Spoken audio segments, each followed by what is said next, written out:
Alléluia. Merveilleux Sauveur, précieux Jésus. Alors on va aller à la lecture de la parole de Dieu. Dans Jean, chapitre 1er.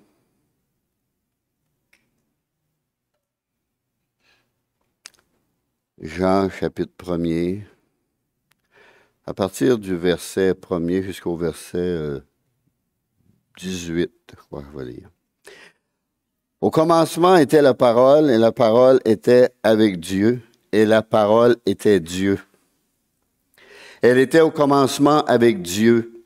Toutes choses ont été faites par elle, et rien de ce qui a été fait n'a été fait sans elle. Ce qu'on a chanté, ce qu'on a publié. En elle était la vie, et la vie était la lumière des hommes.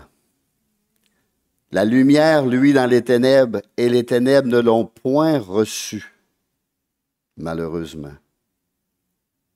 Il y eut un homme envoyé de Dieu, son nom était Jean, Jean-Baptiste. Il vint pour servir de témoin, pour rendre témoignage à la lumière, afin que tous crussent par lui. Il n'était pas la lumière, mais il parut pour rendre témoignage à la lumière. Cette lumière était la véritable lumière, qui en venant dans le monde éclaire tout homme. Et nous avons été éclairés par lui. Elle était dans le monde, et le monde a été fait par elle. Et le monde ne l'a point connue ou reconnue. Elle est venue chez les siens, et les siens ne l'ont point reçue. Mais à tous ceux qui l'ont reçue, à ceux qui croient en son nom, elle a donné le pouvoir de devenir enfants de Dieu, lesquels sont nés non du sang, ni de la volonté de la chair, ni de la volonté de l'homme, mais de Dieu. Nous sommes enfants de Dieu, chers frères et sœurs. Et la parole a été faite chair, et elle a habité parmi nous, pleine de grâce et de vérité. Et nous avons contemplé sa gloire, une gloire comme la gloire du Fils unique venu du Père. Jean lui a rendu témoignage et s'est écrié, « C'est celui dont j'ai dit, celui qui vient après moi m'a précédé, car il était avant moi. » Et on sait que Jean-Baptiste était 6 mois plus vieux que Jésus. Mais ici, il dit, il était avant moi. Et nous avons tous reçu de sa plénitude, et grâce pour grâce. Car la loi a été donnée par Moïse, la grâce et la vérité sont venues par Jésus-Christ. Personne n'a jamais vu Dieu, le Fils unique, qui est dans le sein du Père, est celui qui l'a fait connaître. Amen. Quelle parole! Quelle puissante parole! Seigneur, puisses-tu la bénir, nous la révéler profondément au fond de nos cœurs. Nous t'avons chanté, nous t'avons adoré, nous t'avons louangé, et tu en es digne. Nous avons élevé ta sainteté, ta pureté, ta grâce, ta bonté, ta lumière, ta vie. Ô précieux Jésus, tu es le créateur de toutes choses. Tu es notre Dieu. Tu nous as créés. Tu nous as créés. Et tu nous as sauvés par la puissance de ta parole. Merveilleux Jésus, sois béni. Mets ton onction sur cette prédication ce matin. Cet enseignement que nous allons avoir, Seigneur. par rapport à ta parole. Dans le nom de Jésus, je prie. Amen. Jésus est toute parole qui sort de la bouche de Dieu. La parole a été faite chair. La parole a été faite chair. Quelle portion de la parole est-elle devenue chair? Toute la parole. Toute la parole. Colossiens 2,9, car en lui, en Jésus, habite corporellement toute la plénitude de la divinité. Dans une autre traduction, car c'est en lui, c'est dans son corps qu'habite toute la plénitude de ce qui est en Dieu. Jésus était pleinement homme, pleinement Dieu quand il est venu. Dans Philippiens 2,6, nous parle de Jésus, lequel, existant en forme de Dieu, Jésus a de nature toujours été Dieu, égal au Père, avant, pendant et après son séjour sur terre. On a lu dans Jean 1,1, au commencement était la parole, et la parole était avec Dieu, et la parole était Dieu. Il faut centrer ça dans la tête, mes amis, puis dans le cœur, puis dans notre esprit. Parce qu'il va venir des temps difficiles. On n'est pas encore dans des temps difficiles, il va en venir des plus difficiles que cela. Il va falloir savoir en qui on croit.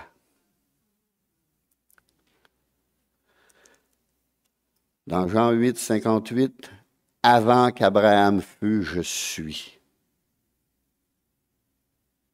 Jean 17, 24, « Père, je veux que là où je suis, ceux que tu m'as donnés soient aussi avec moi, afin qu'ils voient ma gloire, la gloire que tu m'as donnée parce que tu m'as aimé avant la fondation du monde. » C'est puissant, ces passages-là.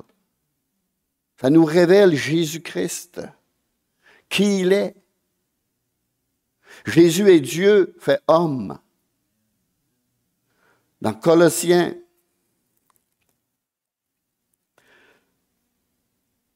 chapitre 1er, lire à partir du verset 15, en parlant de Jésus, il est l'image du Dieu invisible, le premier-né de toute la création. Car en lui ont été créées toutes les choses qui sont dans les cieux et sur la terre, les visibles et les invisibles, trône, dignité, domination, autorité. Tout a été créé par lui et pour lui. Il est avant toute chose et toute chose subsiste en lui. C'est clair dans la parole de Dieu. C'est net et c'est précis. Afin qu'on ne doute point. Lorsqu'on a des doutes au sujet de Jésus, lisons ces passages-là. Ou citons-les par cœur à l'ennemi. Jean 4, 34. Jésus leur dit, « Ma nourriture est de faire la volonté de celui qui m'a envoyé et d'accomplir son œuvre. L'homme ne vivra pas de pain seulement, mais de toute parole qui sort de la bouche de Dieu. » Il faut lire la parole. Comment vivons-nous de chaque parole qui sort de sa bouche? Paul nous en donne la réponse. Dans Galates 2:20, « Ce n'est plus moi qui vis, c'est Christ qui vit en moi. C'est Christ qui vit en moi. Ce n'est plus moi qui vis, c'est Christ qui vit en moi. Il n'existe qu'une seule façon de plaire au Seigneur, se débarrasser du moi et laisser Jésus vivre sa vie en nous. Paul continue dans le même verset. Si je vis maintenant dans la chair, ma vie présente dans la chair, je vis dans la foi au Fils de Dieu. Je la vis dans la foi au Fils de Dieu qui m'a aimé et qui s'est livré lui-même pour moi.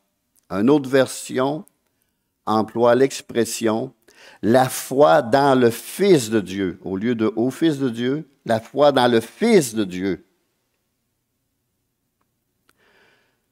Vous savez, Paul et Silas ont dit un jour « Crois au Seigneur Jésus ».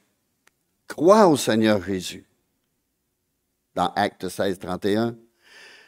Mais il y a aussi dans Romains 6, la fin du verset 13, « Et offrez à Dieu vos corps comme des instruments de justice. » Une autre version dit comme « armes pour la justice », comme des armes.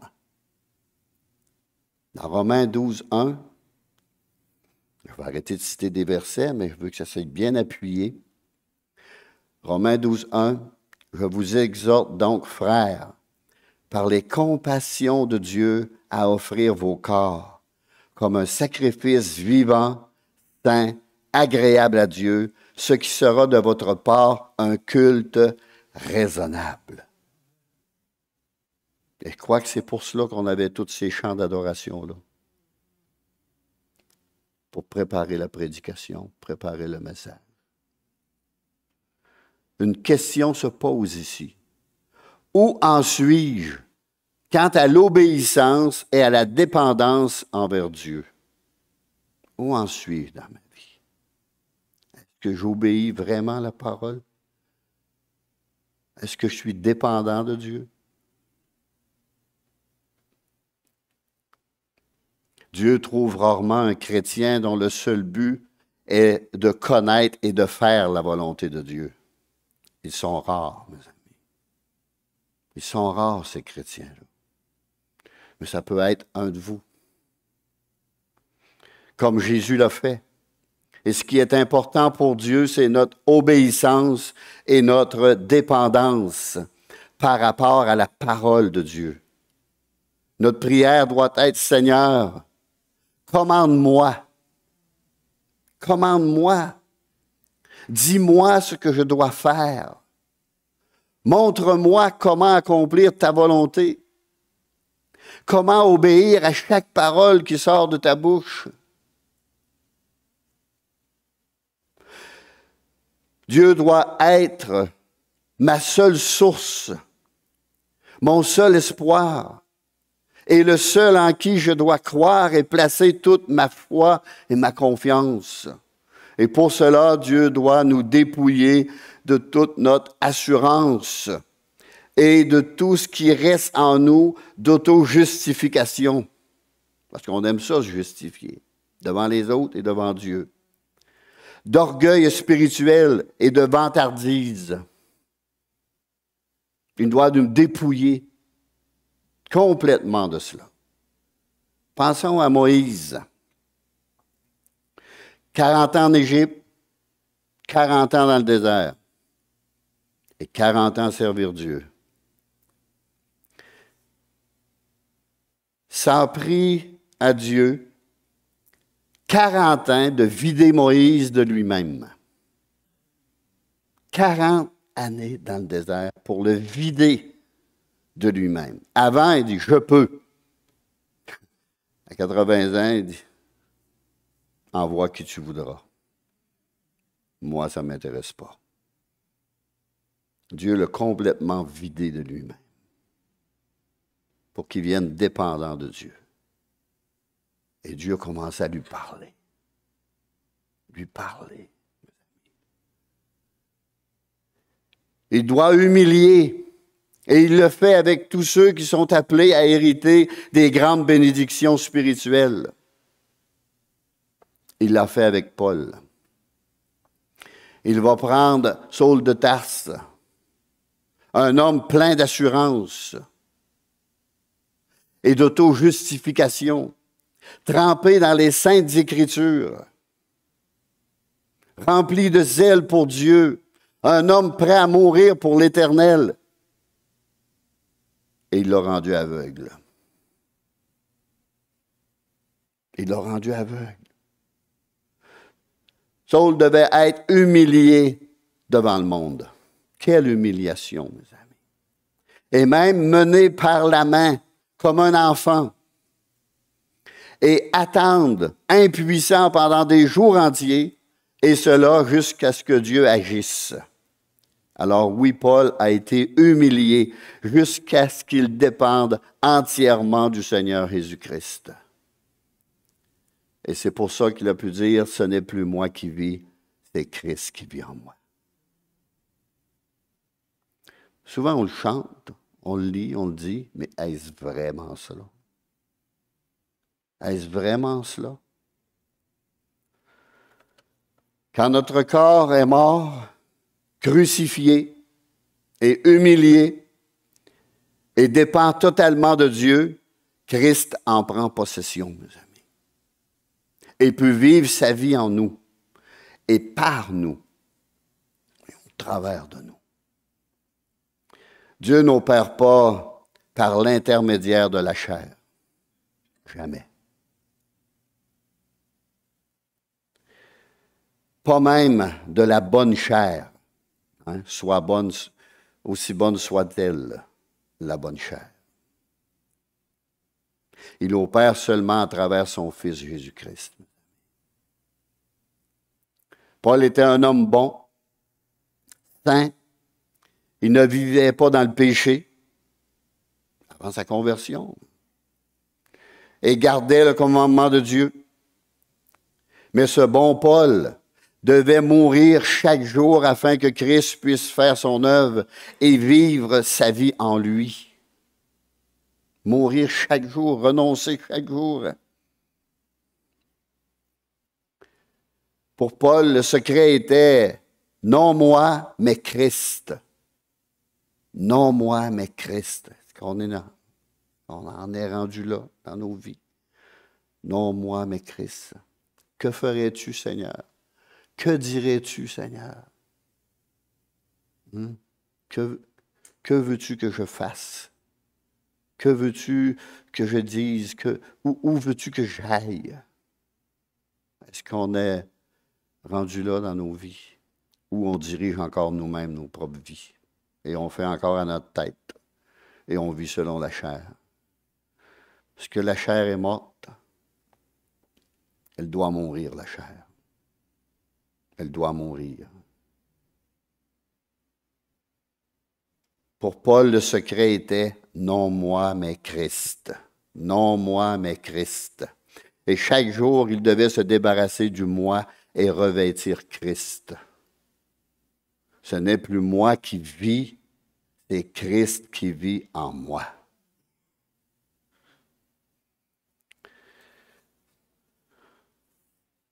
C'est une prédication sur la consécration. Est-ce qu'on est vraiment consacré? Il y a des églises où on ne peut même plus nommer ce nom-là, consacré. Là. Ah non, c'est moi et moi. Moi, très important dans le monde. Moi, moi, moi. C'est le moi qui emmène toutes les chicanes, les querelles. Le moi qui emmène la plupart des divorces. Le moi. Le moi. Le fameux moi. Aujourd'hui, le moi est élevé comme jamais. Le moi, c'est un Dieu aujourd'hui.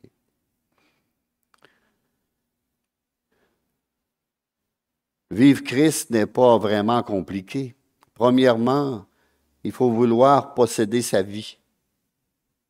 Viens vivre ta vie en moi. Viens vivre ta vie en moi. Je te cède tout. On a des chants qu'on le chante. Je te cède tout, Seigneur. Prends tout. Prends ma vie, prends tout. Fais de moi ce que tu voudras. Mais, quand Dieu veut le faire, il y a des barrières. Il y a beaucoup de barrières. Car lorsqu'on se dépouille de soi-même, il est prêt à nous remplir de lui-même. Et pour nous remplir de lui, nous devons mourir à nous-mêmes, à nos ambitions, à notre propre volonté, renoncer à nos caprices. Et c'est là que l'on commence à entendre sa voix nous parler. Dieu ne parle pas dans le vide, il ne parle pas pour rien dire. Si on est prêt à être un instrument malléable entre ses mains, il va commencer à nous parler. Mais si on n'est pas prêt, il ne parlera pas fort. Personnellement, je crois que Dieu parle à ses enfants et que l'on peut entendre sa voix même. Mais il nous parle au travers de la parole. Mais pour cela, nous devons crucifier nos désirs et notre volonté, mes amis. C'est le symbole du baptême d'eau. Renoncer à nous-mêmes, mourir à nous-mêmes, mis au tombeau et ressusciter en nouvelle vie. Vivre pour Christ. Et souvent, laissez-moi vous dire que notre vieille nature, il faut mettre la main dans le visère puis la recaler dans le fond de l'eau. Parce qu'elle ne meurt pas si facilement que ça. Elle retient son souffle. Puis, un bon 5 minutes.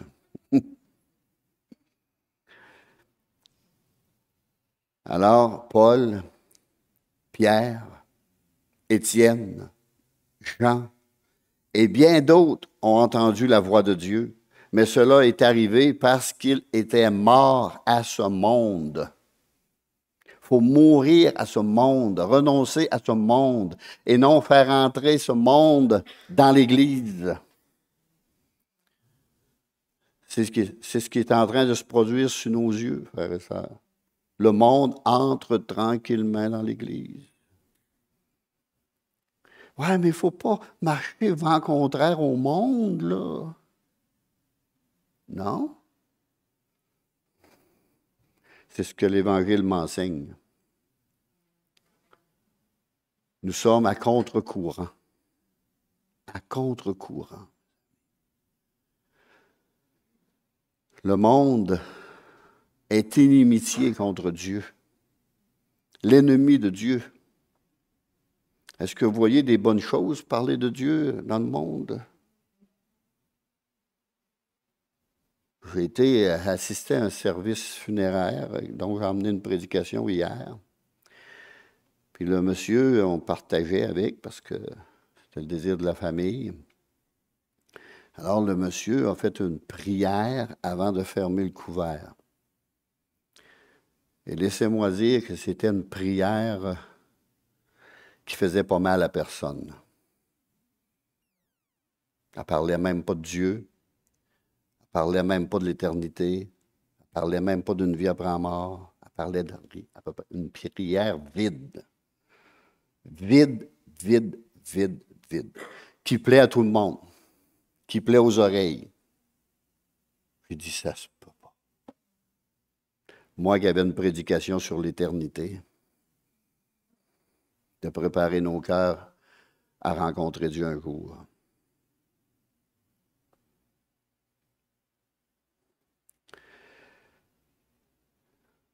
Nous devons avoir, comme ces apôtres ont eu, le désir de ne faire que sa volonté. Et cela les consumait, mes amis. Ils ne vivaient que pour faire la volonté de Dieu. Ils ne pensaient qu'à cela. Et ils avaient été instruits par Jésus à faire cette volonté.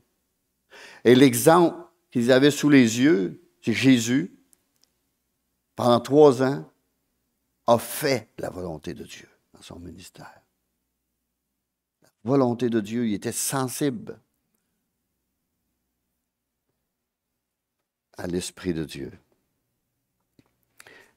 Est-ce que ce désir de faire sa volonté nous consume?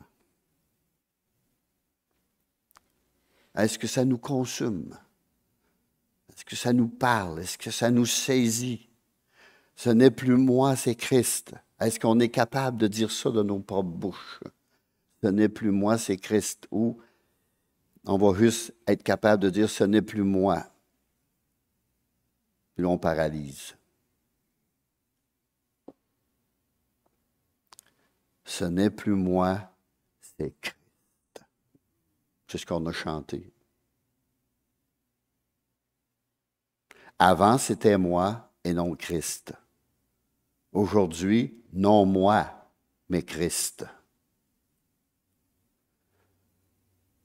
Vous savez, la fondation sur le sable a été changée contre le rocher inébranlable. La vraie fondation. Bâtir notre maison sur la vraie fondation. Le moi a été détrôné et le Seigneur a été couronné comme cela lui est dû. Et ça lui est dû. Ce n'est plus moi, c'est Christ. Mon but, c'est que vous puissiez retenir ce court verset. Lorsque vous serez sortis d'ici, ce n'est plus moi, c'est Christ. Est-ce que Jésus parlerait de même? Est-ce que Jésus ferait cela? Est-ce que Jésus irait là? Ce n'est plus moi, c'est Christ. Je le redis encore et encore. Lorsqu'on se dépouille soi-même, il est prêt à nous remplir de lui-même. Mais il faut se dépouiller de nous-mêmes. Il faut être prêt. Seigneur, viens vivre ta vie en moi. Donne-moi de l'amour pour ta parole.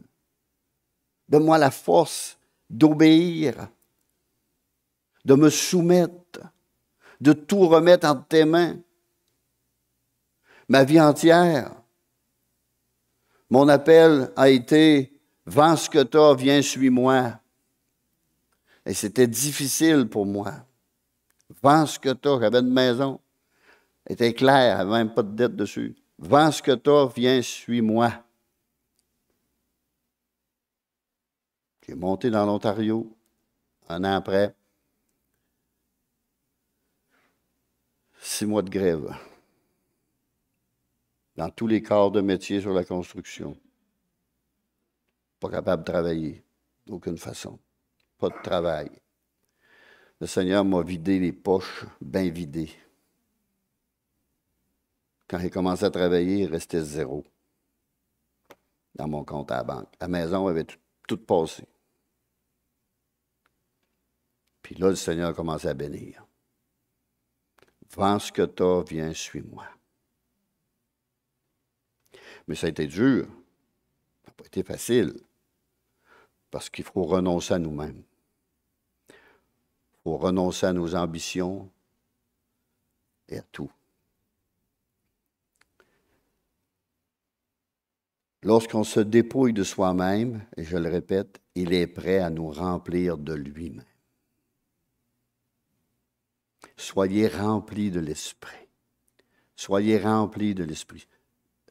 La grandeur du Nouveau Testament et de l'Ancien Testament. Soyez remplis de l'Esprit.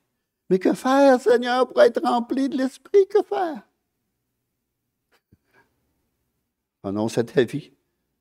Donne-moi tout. Donne-moi tout. Sois prêt à mourir même pour moi. On va dire comme le pasteur Hugo a dit, martyrisé, pas sûr. Balle dans la tête, pas de problème. Parce que c'est une mort vite. Mais, on est prêt à souffrir pour Christ, pour son nom. Est-ce qu'il y en a beaucoup ici qui pourraient lever la main et dire, je suis prêt à passer le reste de ma vie en prison à cause du nom de Jésus? On est juste enfermé une heure dans notre chambre, on a envie de trouver le temps long.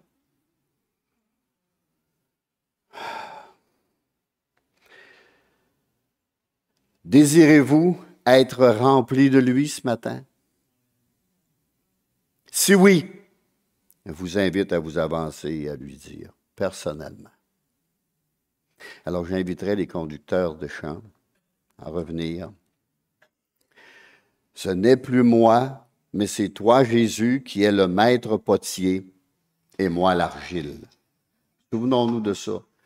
C'est Jésus, le maître potier, et nous, nous sommes l'argile. Ce n'est plus moi qui vis, c'est Christ.